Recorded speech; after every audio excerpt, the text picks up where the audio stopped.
Dear friends, a warm welcome from the European Movement's offices here in Brussels on a warm and sunny Monday morning. We're delighted to welcome you once again for another edition of Talking Europe, this joint venture between the European Movement and the European Commission to provide an opportunity to discuss about a lot of the work that the European Union in general, and the Commission in particular, is doing. And this morning we have the pleasure of welcoming with us Marc Lemaître, who is the Director General for Research Innovation in the European Commission. Marc, thank you very much for taking the time. A good start to the week for you. It's a pleasure to have you with us. And perhaps we can start by giving you the opportunity to tell us a little bit in general about the work that your Directorate General is doing to advance research and innovation across the European Union. A very good morning, Petros, and good morning to all our viewers. Thank you to the European Movement for offering me the opportunity to share a few insights on what Europe is active on when it comes to research and innovation. And for me, it's particularly welcome because I have been in this job only for 3 months, more or less. So I have still a lot to discover myself, but I will gladly share with you my first impressions, which are certainly that a lot of things are going on in research and innovation. The appropriate starting point, I would suggest, is to first zoom in on the main priorities under what is the main funding instrument for research and innovation at European level, which is the so-called Horizon Europe program. This program runs over the period 2021 to 2027 and has an overall budget of close to 100 billion euros. The first very noteworthy thing about this research program is that it is very much focused on the top priority of our times, which is, I would modestly suggest, to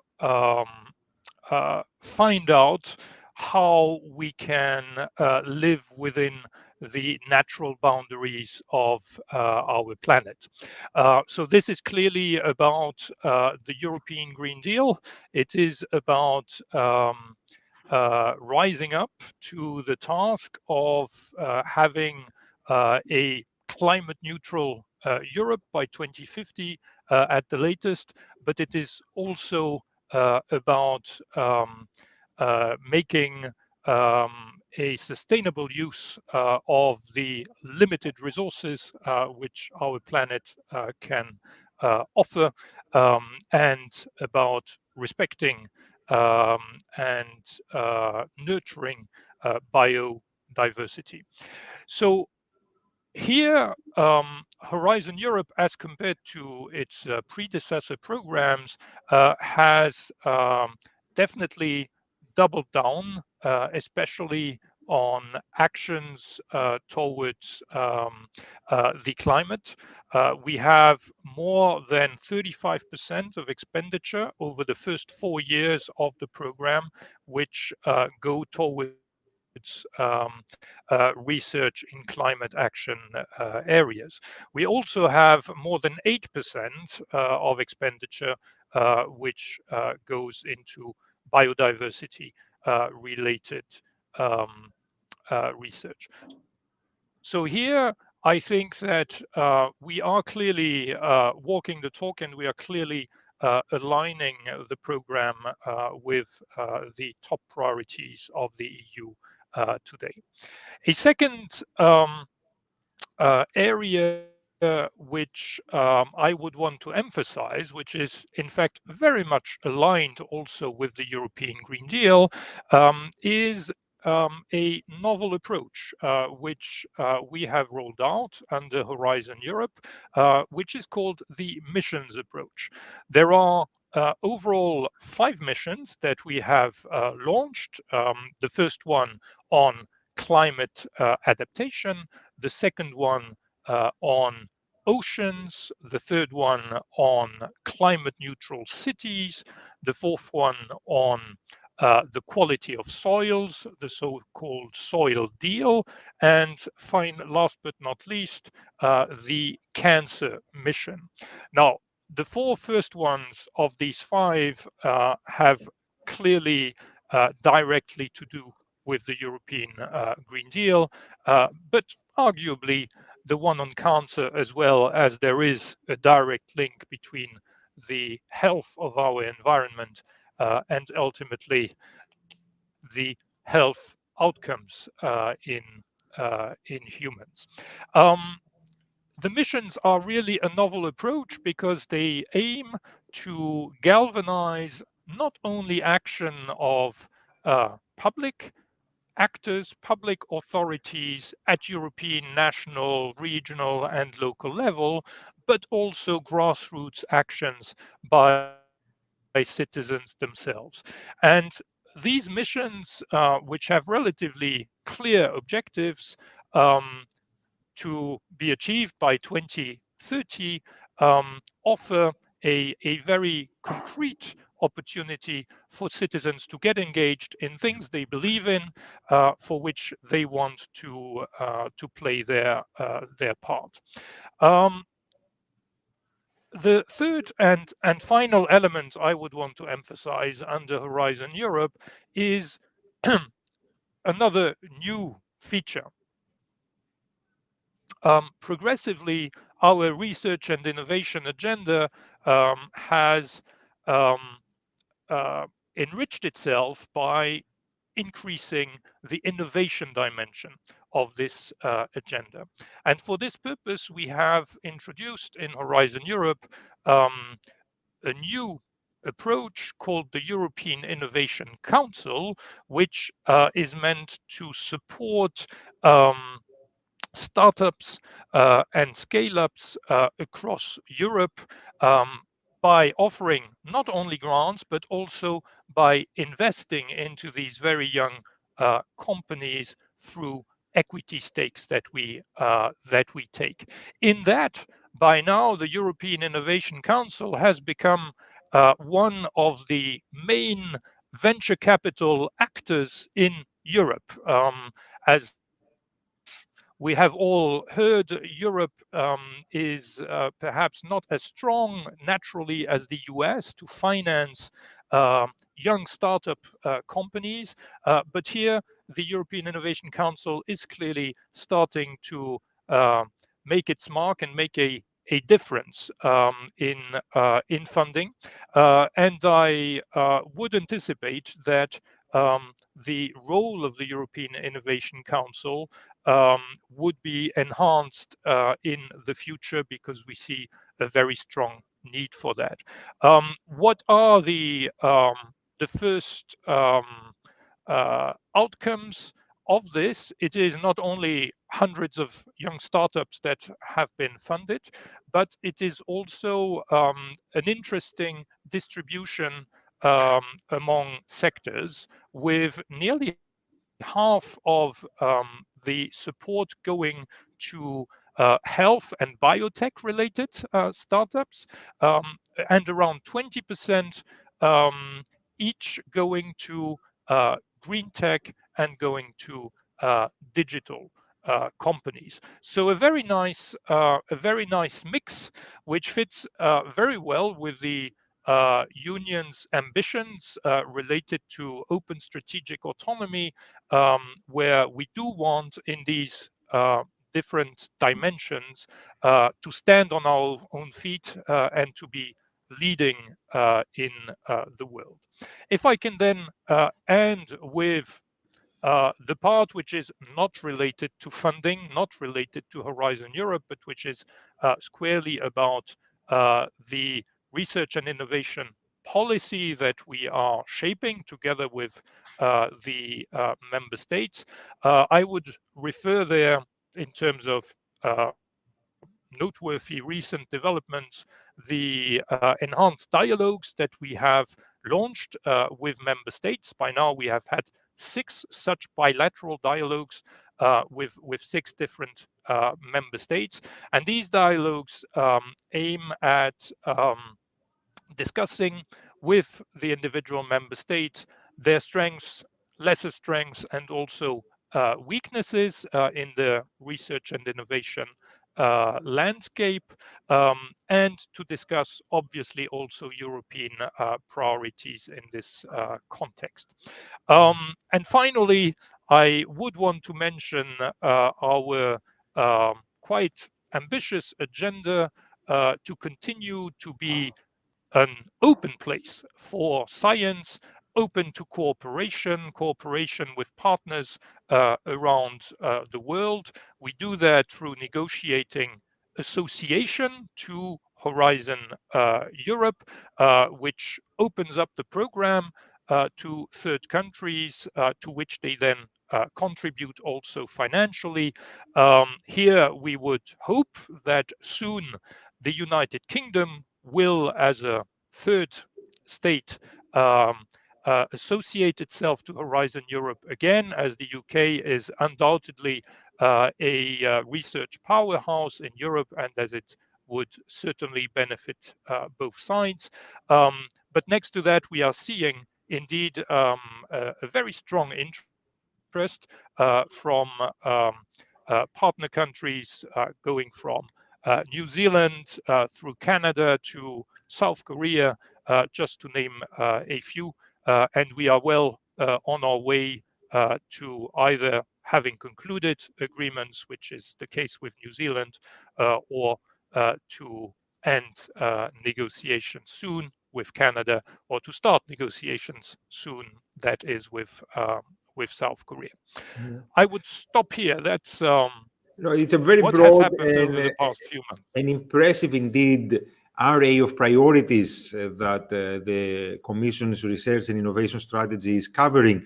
And it is indeed very important because, as you alluded, also there is intense competition from partners as well as rivals across the world to advance in areas like research and development, exactly because of the transition that our economy are experiencing. And for that reason, of course, we as Europeans need to invest in those areas, and we need to support also those young startups, those innovators who can be the next Spotify, can be the next Skype, can be the next European venture that doesn't necessarily need to be then bought up by an American player.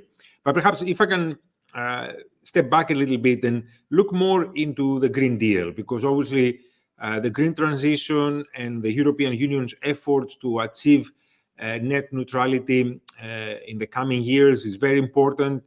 We're seeing the effects, the negative effects of climate change already, and the EU is very much at the forefront of combating climate change. But there are a lot of opportunities there too that can be harnessed through innovation. So perhaps if we can take a couple more minutes to delve a bit deeper, do you think the resources at the disposal of your DG in the context of the Horizon program are enough to support the innovation needed to make the most of the opportunities that the green transition offers the European companies? Well, let me pick up first on two words you used, cooperation and competition. And I think that the Green Deal is a prime example of why both notions are important. If we look at the technologies available today, clearly we are still lacking some of the solutions that will be needed in order to ultimately achieve this goal of being climate neutral by 2050. 2050. There is still clearly some way to go. We probably have what it takes to go to minus 50%, perhaps a bit more. But beyond that, we still need to achieve quite a number of scientific and technological discoveries. And for that, as this is a challenge for the entire world, we do need to put everyone to task, to put the brightest brains to task in order to find those solutions in the shortest possible time. So clearly, when it comes to research and innovation, there has to be ample scope for cooperation across the world, and the Horizon Europe program is arguably the absolutely strongest instrument to stimulate that. But then, as you said, there is also the competitive dimension. And here, as the Commission has suggested in its strategy for the long-term competitiveness of the EU, the Green Deal and green technologies offer us a head start compared to other parts of the world. We have the absolutely most advanced regulatory framework in order to achieve our climate targets. And this is a framework which concentrates minds in Europe of all actors, private and public. So we have the right framework which provides the right incentives to accelerate the transition towards green solutions. And therefore, we really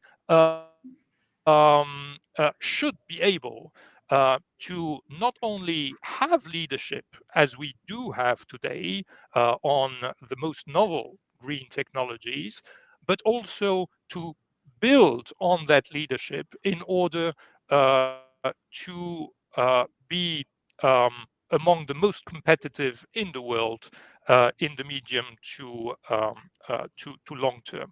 Now, very concretely, you asked whether we are doing enough. Well, I mentioned this percentage, more than 35% going towards the climate challenge. Well, one can argue whether that is sufficient or not, given the urgency of the matter. And I am very willing to discuss that, especially when we will be speaking about the research program of the future. But certainly, what we do see is that with these amounts focused on climate action, we are making headway on quite a number of essential elements of the puzzle that we need to get right. I can mention the long-term storage of surplus energy, or electricity, which is indispensable if most of our energy comes from intermittent sources, which renewables mostly are. Wind doesn't always blow, sun doesn't always shine. Secondly, sustainable alternative fuels, which are these synthetic fuels, which probably will be absolutely indispensable if we want to continue to have air flight, for instance, air travel. And thirdly, absolutely essential for Europe, which is a very industrialized economy, we need to find new ways to decarbonize also our more energy intensive industries. And we are focusing research activities very much on areas of these types. And then I would also add that we need to think further, and this indeed to be ahead of the curve and to master technologies which others would then one day or the other adhere to themselves. And here I mean in particular the notion of all these technologies themselves having to be sustainable, i.e., of having in themselves an embedded circularity. Let's take the example of a by now very mature technology like wind energy technology. Well, today, we still don't have, on a large scale, the required recycling of windmills parts when they come to the end of their lives. And here we can do much better. A second example is, unsurprisingly, how to achieve circularity of batteries. Batteries will be absolutely ubiquitous. They will power individual mobility, probably exclusively within the next 15 or 20 years in Europe. And we need there, given the enormous amounts of raw materials that will be needed to produce these batteries, to make sure that these materials are being recycled once the batteries come to the end of their lives and are being re-injected into the batteries cycle going forward. We cannot just dig out more and more lithium, more and more cobalt, etc., etc. These are finite resources which would otherwise be depleted if we don't think about their reutilization. And finally, I'd also mention the area, as we are talking about critical raw materials, an area of research where we are very much in the lead, but China is also extremely active in this area, and I'm not saying this negatively. Again, let's think about cooperation. And it is the area of advanced materials. Advanced materials have provided us already with great, miraculous, nearly benefits. If you think of LED lamps, which today are everywhere and which have divided by 10 the electric consumption to the electric consumption to produce light, or if you think about carbon fibers, which have allowed for saving enormously on weight of many vehicles. All these things have as an origin the discovery of advanced materials which one doesn't find naturally in nature, but which are made of combining things. And here we have an ambitious agenda to achieve progressively the aim of replacing, in fact, raw materials by these advanced materials, which would have even superior qualities. So I think we are extremely concrete on looking for solutions which will help in our ambitions, and for the future beyond 2027. Certainly, your question is very legitimate. Are we doing enough?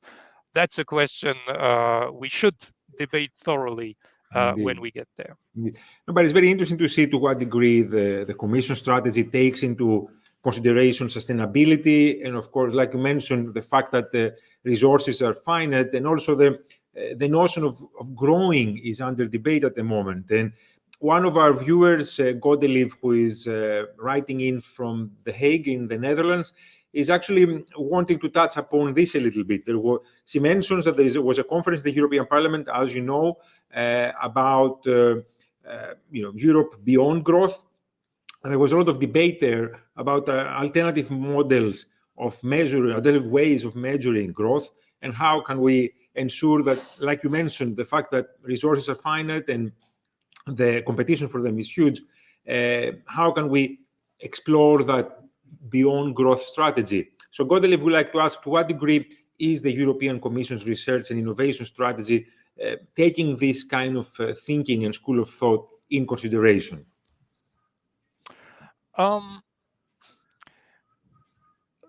That debate is I think one which is extremely timely and needs to happen at the same time as we are pursuing our European Green Deal goals. They are intimately linked. And why is that? It is simply because I'm an economist myself.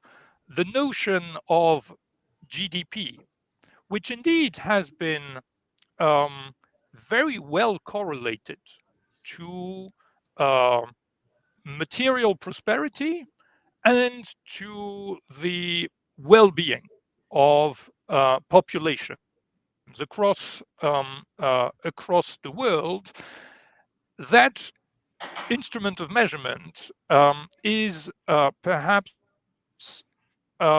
misleading when it comes to ultimately the aim of, as I said, living within the boundaries of our planet.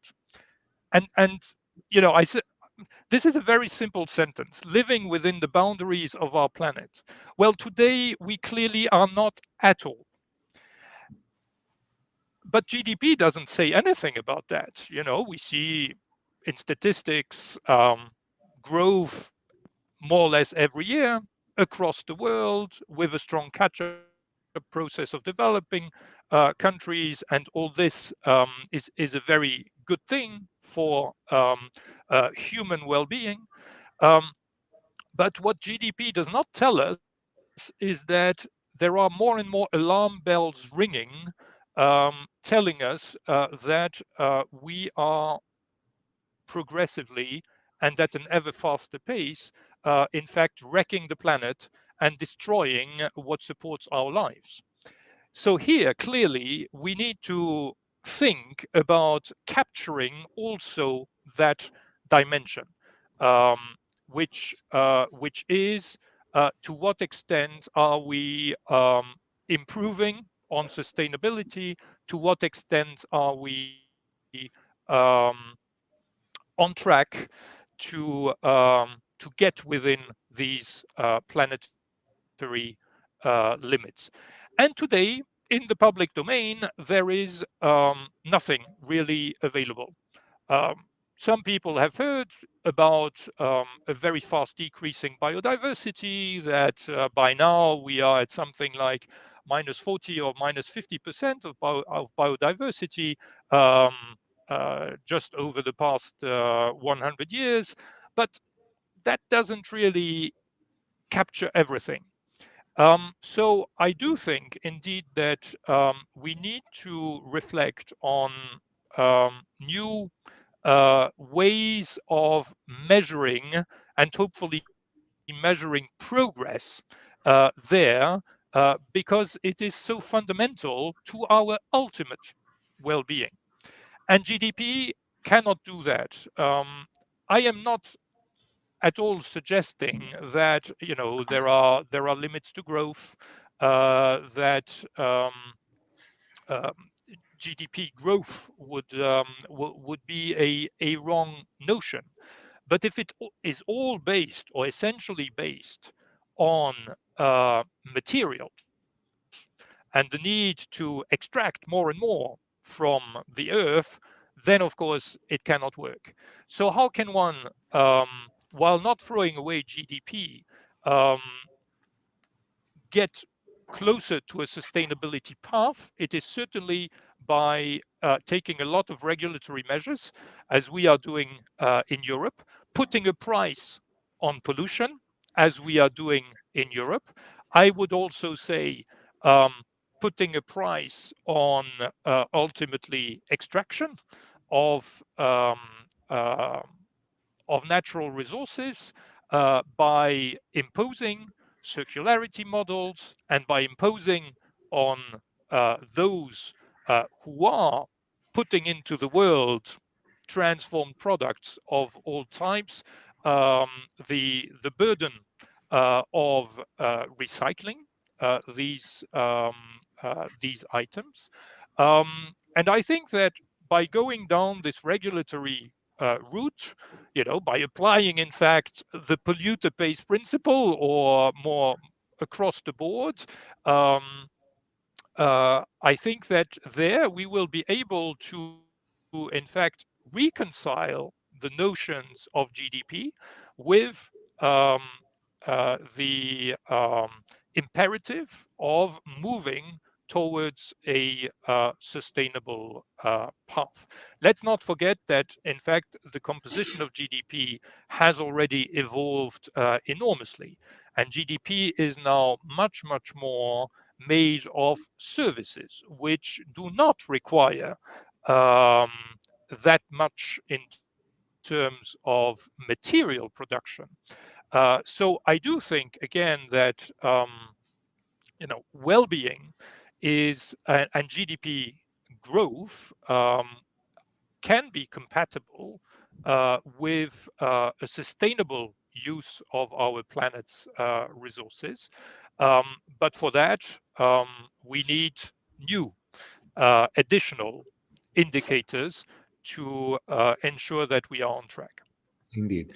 And I think that brings us also quite nicely into my next question, because one of the Commission's flagship initiatives under the leadership of Commission President von der Leyen has been the new European Bauhaus, which is a very interdisciplinary initiative that covers a lot of sectors, especially culture and the arts, but the whole array of work that also your DG is focusing on.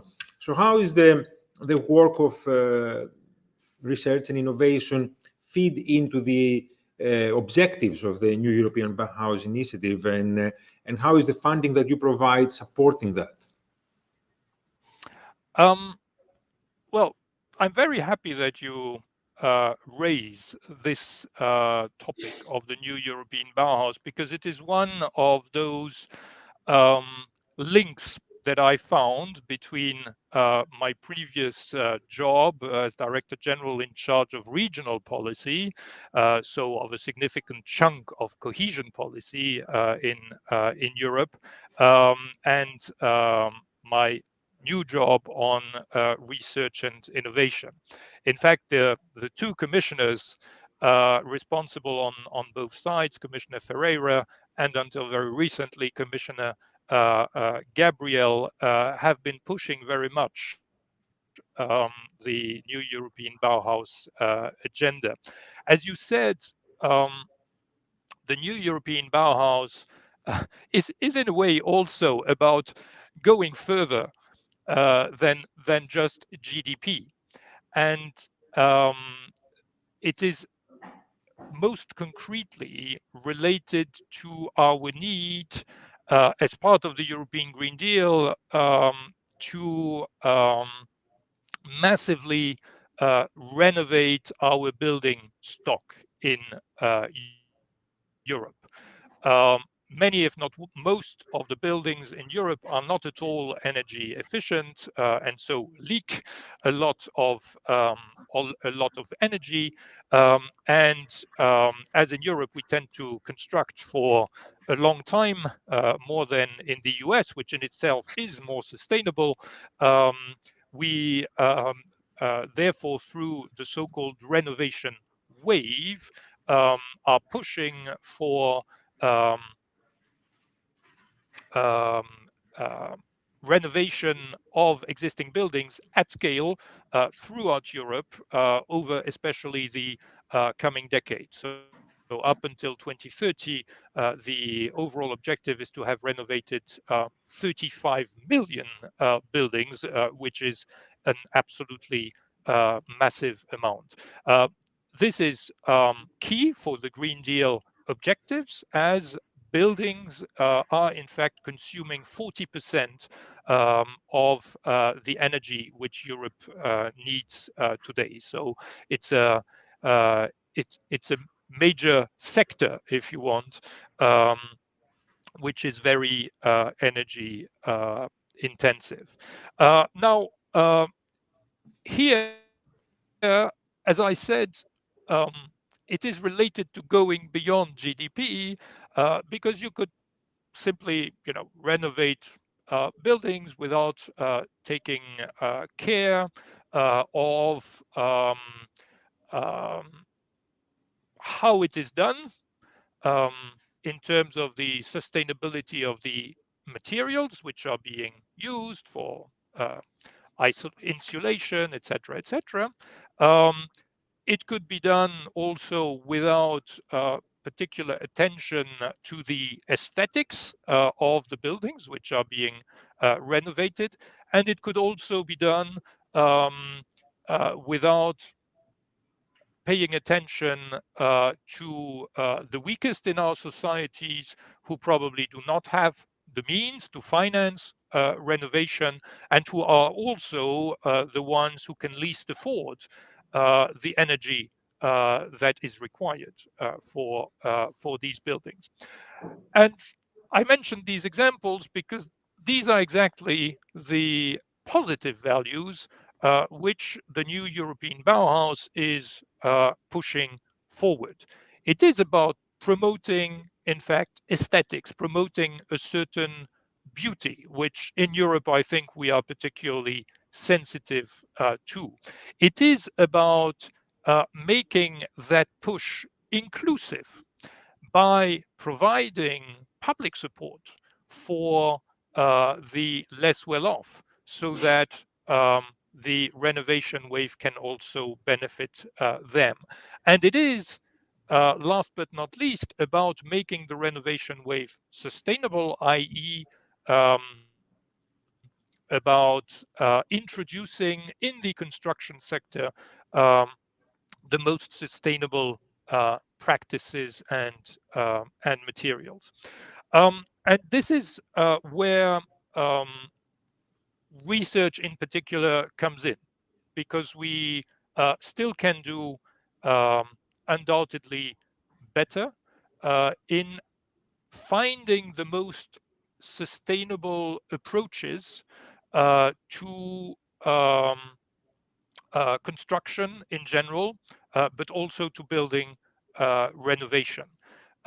Think of bio-based materials, for instance. Everyone has heard vaguely about these fringe developments of houses being built from wood, for instance, or from wood-derived materials, which can be extremely solid, extremely fireproof, and so on and so forth.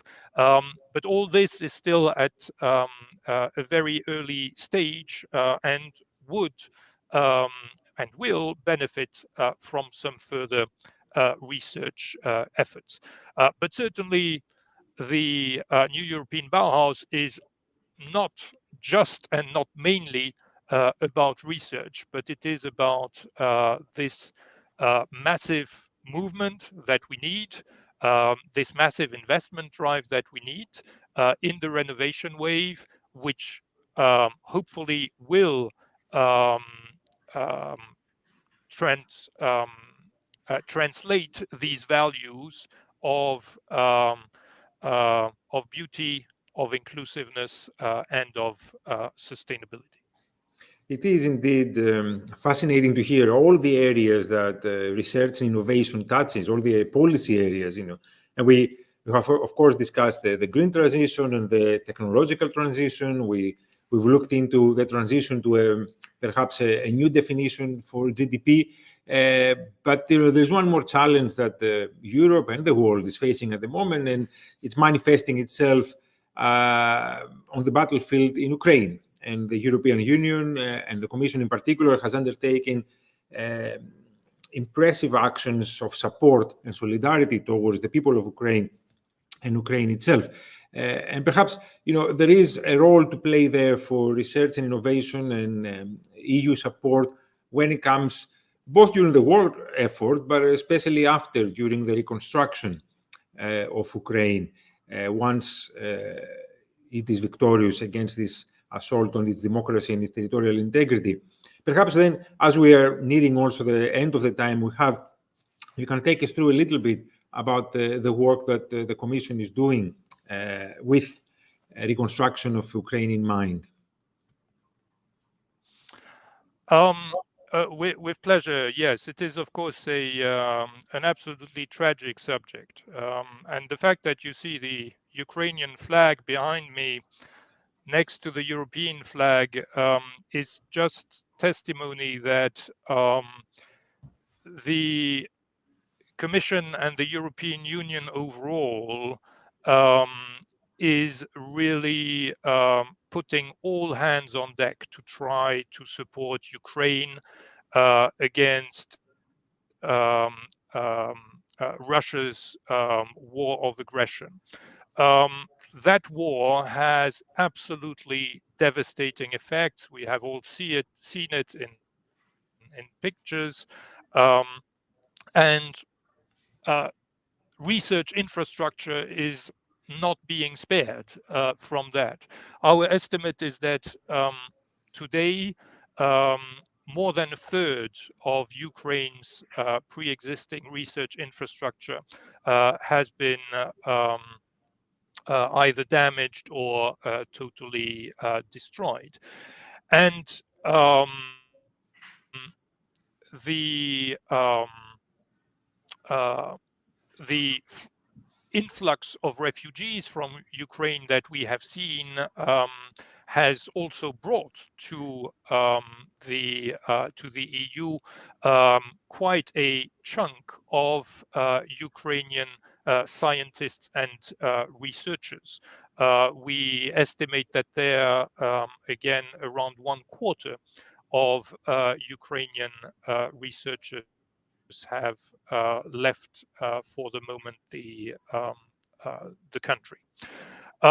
So what have we done until now? We have obviously stopped absolutely all cooperation with Russia on research. So we consider that there are certain instances where there can simply be no question of cooperation, despite what I said earlier about the importance of international cooperation on research.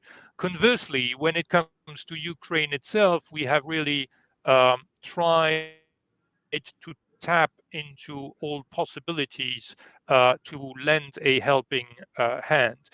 This has, for instance, translated into 125 researchers pursuing their work now in the EU, thanks to Marie Skłodowska-Curie Action Fellowships. Secondly, we have put on the table 20 million euros to support at least 200 startup companies in Ukraine. I referred to the European Innovation Council a while ago. Well, exactly in that same démarche, we want to support Ukrainian deep tech startup companies. We have provided 5 million euros to help Ukrainian cities align with the city's mission, so with this climate neutral city's mission, so that they would have the means to design what will be obviously reconstruction plans, but reconstruction plans which would aim at climate neutrality. And we have also gone towards opening a Horizon Europe office in Kyiv, and this should be opened in the coming months. What we see overall is, I must say, another reflection, I think, of the resilience of the Ukrainian society, that despite the circumstances, they managed to maintain their participation levels in Horizon Europe beyond these specific measures at the highest levels they have ever reached in the past. So this, I think, is a very encouraging signal. Now, turning to the future, and to what you said and what I also believe in, that there will be a time for reconstruction once Ukraine has successfully pushed back and regained all its territory. And for that moment, we indeed need to prepare along the notion that emerged in the context of COVID of building back better.